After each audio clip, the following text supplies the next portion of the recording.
Assalamualaikum warahmatullahi wabarakatuh. Selamat malam dan selamat menunaikan ibadah puasa. Di sini saya akan mereview tentang organisasi dan kode etik profesi. Pertama saya akan menjelaskan apa itu etika profesi. Etika profesi adalah sikap hidup berupa keadilan untuk profesional terhadap masyarakat. Secara umum, pengertian etika profesi ini merupakan suatu sikap etis yang dimiliki seseorang profesional, yakni sebagai bagian integral dari sikap hidup dalam mengemban tugasnya dan juga menerapkan norma-norma etis umum. Selanjutnya yaitu tujuan profesi. Tujuan profesi yaitu memenuhi tanggung jawabnya dengan standar profesionalisme tinggi sesuai bidangnya untuk mencapai tingkat kinerja yang tinggi. Oke, maksudnya meningkatkan seorang profesi harus meningkatkan kualitas organisasi menjadi lebih profesional dan juga terjalin dengan erat. Oke, kepada masyarakat. Untuk mencapai tujuan tersebut terdapat 4 kebutuhan, yaitu satu kredibilitas. Satu kredibilitas. Maksud dari kredibilitas yaitu adalah kualitas atau kekuatan untuk menimbulkan kepercayaan kepada masyarakat. Yaitu adalah tujuan dari seorang profesi untuk memberikan kualitas yang bagus dan juga kekuatan untuk menimbulkan kepercayaan kepada masyarakatnya. Yang kedua adalah profesionalisme, yaitu harus menunjukkan besarnya keinginan untuk selalu meningkatkan dan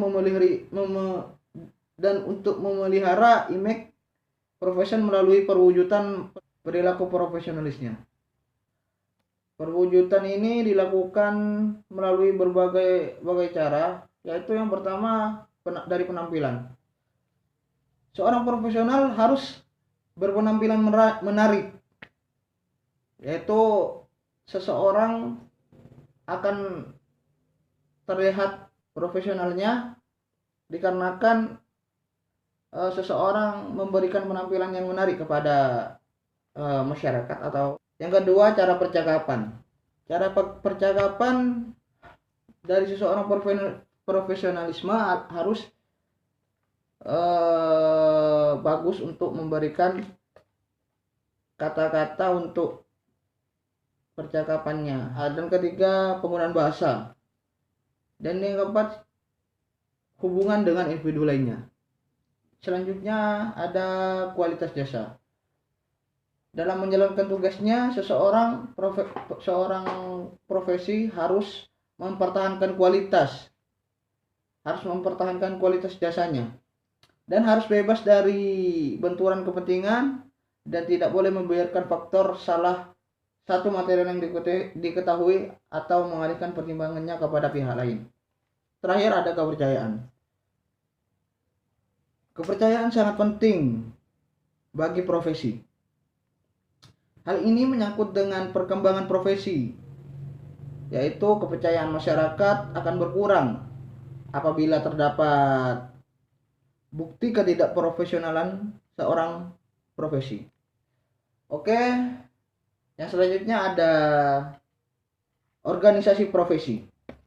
Di sini organisasi profesi adalah suatu organisasi yang mengatur dan melakukan standarisasi kualitas dan menetapkan prinsip-prinsip profesionalisme dan menciptakan kepercayaan atas hasil kerja profesi di bagian masyarakat. Misi dari utama organisasi profesi adalah untuk merumuskan kode etik dan kompetensi profesi serta memperjuangkan otonomi profesi. Dari tokoh Gigle dan Eglan, mengenai profesionalisme dilihat dari sudut pandang perkembangan. Proses profesional adalah proses evolusi yang menggunakan pendekatan organisasi dan sistematis untuk mengembangkan profesi ke arah status profesional. Selanjutnya yaitu langkah awal perkembangan sebuah profesi. Satu, munculnya asosiasi informal. Asosiasi informal merupakan tempat berkumpulnya orang-orang yang memiliki minat yang sama terhadap suatu profesi atau pekerjaan tertentu. Selanjutnya ada organisasi profesi, yaitu yang pertama ada IDI, Ikatan Dokter Indonesia. Organisasi ini mengatur standar profesionalisme dan aturan etika bagi profesi dokter di Indonesia, yaitu mereka menerapkan organisasi profesi untuk menjadi profesional dalam aturan kode etik profesi. Dan yang kedua ada IAI, yaitu Ikatan Akuntan Indonesia, yaitu organisasi ini juga mengatur standar profesionalisme sama seperti IDI, yaitu Ikatan Dokter Indonesia. Bedanya mereka cuma di bidang akuntan saja. Dan yang ketiga ada PII, yaitu Persatuan Insinyur Indonesia. Mereka mereka memberikan organisasi profesi insinyur Indonesia untuk memiliki profesional juga yang terdiri dari anggota-anggota yang memiliki latar belakang pendidikan. Selanjutnya ada ciri-ciri organisasi profesi. Ada 3 ciri organisasi, yaitu menurut Profesor Dr. Azrul Azwar MPH pada tahun 1998, yaitu 1. Umumnya untuk suatu profesi hanya terdapat satu organisasi saja, yaitu para anggotanya berasal dari satu profesi, dalam arti telah menyelesaikan pendidikan dengan dasar ilmu yang sama.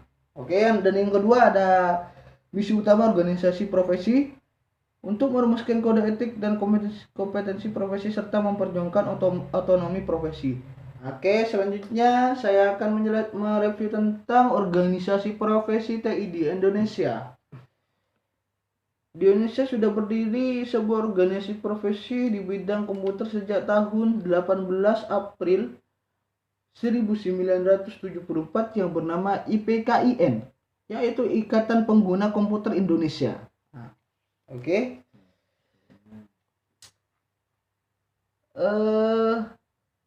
IPKIN ini sekarang sudah berganti nama, yaitu jadi IPKII, Ikatan Profesi Komputer dan Informatika Indonesia. Oke. Tujuan dari ini yaitu meningkatkan pemanfaatan dan pengembangan teknologi komputer dan informatika di Indonesia guna menunjang pengembangan nasional serta berperan sebagai wadah komunikasi, konsultasi, dan koordinasi antara anggota. Fungsi dari profesi TI di Indonesia ini adalah menyelenggarakan atau ikut serta dalam kegiatan-kegiatan ilmiah seperti pendidikan, latihan, seminar, diskusi yang berhubungan dengan komputer dan informatika. Dan kedua mengadakan kerjasama dengan organisasi sejenis selama maksud dan tujuan organisasi tersebut tidak bertentangan dengan maksud dan tujuan IPKIN.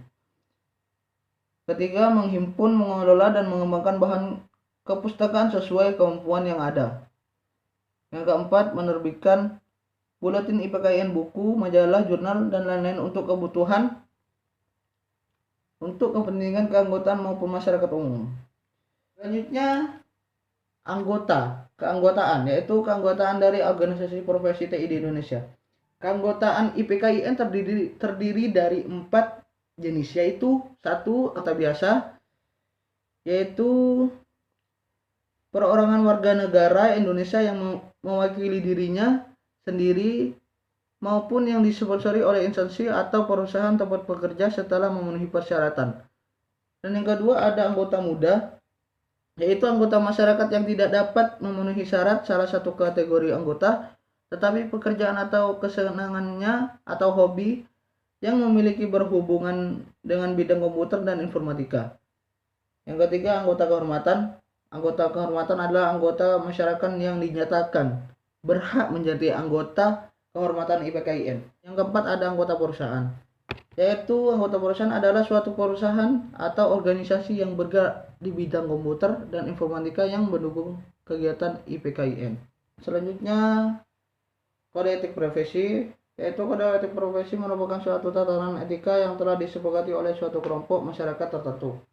Selanjutnya, prinsip dasar dalam etika profesi.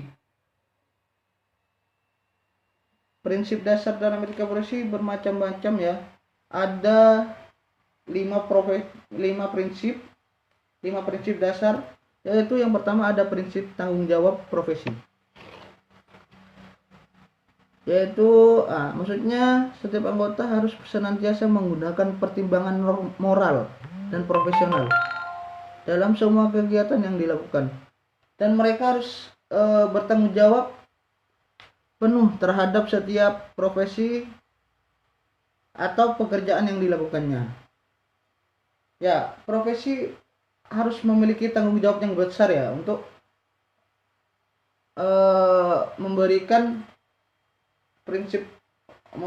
moral yang bagus kepada masyarakatnya.